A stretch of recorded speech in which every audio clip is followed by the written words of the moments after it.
We're back for Your Ears Only. I'm David Alpern. I'm Catherine Herzog with this news quote, President of the United States of South Carolina.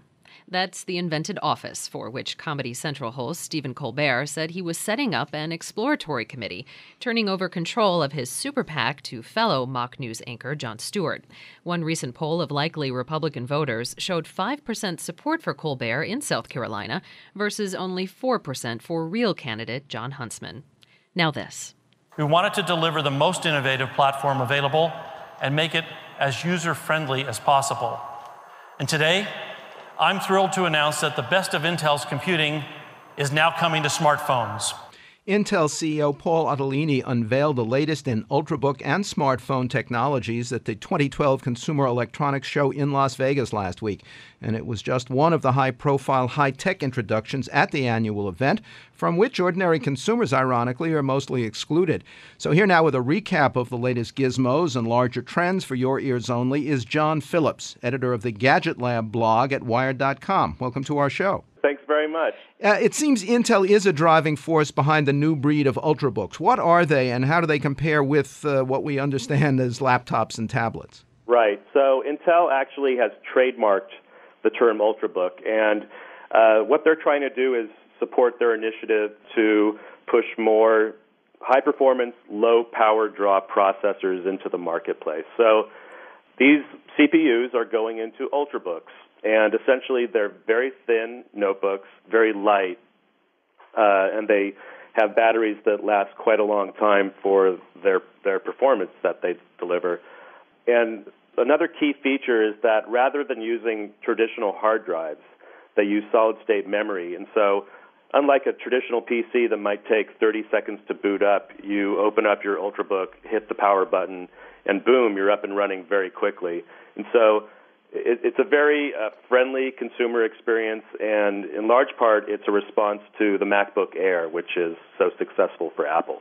And whose versions of the Ultrabook were most impressive? There were so many introduced at the show, and it's a gigantic spectacle, CES. So it's hard to hit every one. But one in particular, the HP Envy Spectre, this is coming out in early February. And it's covered from head to toe in Gorilla Glass, which is the same substance that protects smartphone screens. It's a very durable substance, and it's beautiful to the touch. It also has really good speakers, and it has what's called a near-field communications chip inside of it. So if you have a smartphone that also has one of these chips, an NFC chip, you could actually swap data very quickly between your Ultrabook and your smartphone. And what does the introduction of the Ultrabook mean for the formerly frenzied tablet arena? You know, tablets, the iPad 2 rules that arena. And last year, a lot of upstarts tried to weasel their way in to sort of poor success. So this year, the PC industry is giving it another shot. And what we found is that the manufacturers are going for much smaller sizes. So the Kindle Fire has been a huge success for Amazon, and it's inexpensive. It's a 7-inch tablet. Now, Steve Jobs said that he thought that the only tablet size that consumers would really accept would be a 10-inch tablet like the iPad. But Amazon has proven out that smaller tablets can sell if they're inexpensive enough. So at CES this year, there were a couple of notable releases that basically showed much smaller sizes at much lower prices. So the big one that everyone's talking about comes from a company called Asus. And it has one of those names that's hard to follow, but it's the Mimo 370T. And it's going to be running the fastest processor available right now, and also the best version of Android, which is Google's mobile operating system, and which has the nickname Ice Cream Sandwich. And this is a 7-inch tablet. It's going to be selling for $250. So for $50 more than the Kindle Fire, you're going to get much better specs. Another trend you predicted was connectedness in our cars, with ever more Wi-Fi communication, information, and entertainment, just as Washington warns about safety threats even from no-hands cell phone use. How does Detroit bridge that divide? Right, and you know, I love driving cars, and I love my mobile technology, and I would agree with the government that these can be very distracting devices. And so Detroit and the European automakers and the Japanese automakers are actually delivering technologies that can bridge that gap and make driving on the road much safer. So rather than fumbling with your phone to text a message or even check an email, you can use voice activation that directly links to technology in the dashboard to, say, read my email. You could even make restaurant reservations or update your Facebook status with the applications that are being deployed directly in car dashboards.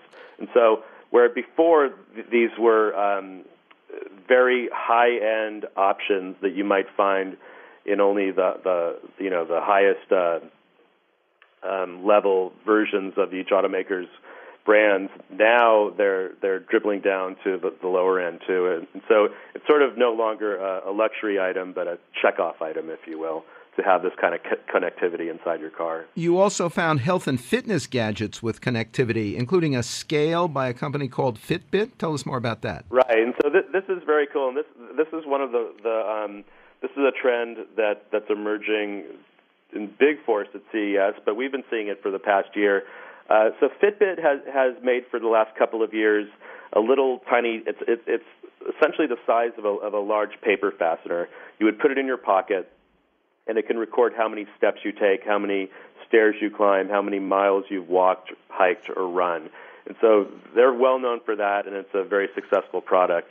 And it syncs up to your web browser, and all this data of your activity. You could look at it, at a glance.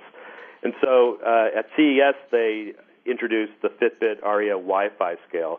So you step on the scale, and in a completely secure connection to the cloud, it will upload your how much you weigh that day.